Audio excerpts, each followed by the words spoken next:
Sorensen in that 41 car, staying hooked to the rear bumper of Dale Earnhardt Jr. in the 88. You're looking at it right here.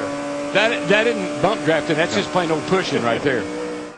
Jimmy Johnson dropped way to the back on the restart to preserve his pole-sitting car for Sunday. And look at those two cars. Look at the gap they put on everybody else because of that push they're getting.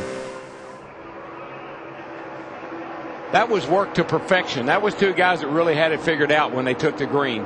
It's not going to do them a lot of good, except that these cats back here are going to catch them.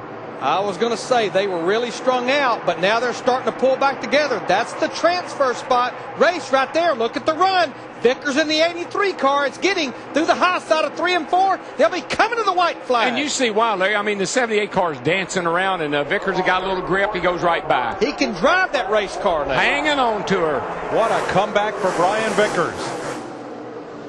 He is in the final transfer spot. Remember, Nemechek can fall back on his speed and be in the 500. Nemechek will not push the envelope because he don't want to get up there and pass Kenny Wallace. Nemechek's in the 500. 78's two back. I tell you what, I am shocked at. I know this is some good racing right in here, but those two cars up front have put a huge gap on everybody else and holding it. This is the first time we've seen anybody get away from the lead pack. Yeah, that's the biggest lead I've seen anybody have here all week. There's Kenny Wallace in the 87 car trying to come to the finish line to get him the Daytona 500. Oh, 3 wide behind the leaders. It sorts out.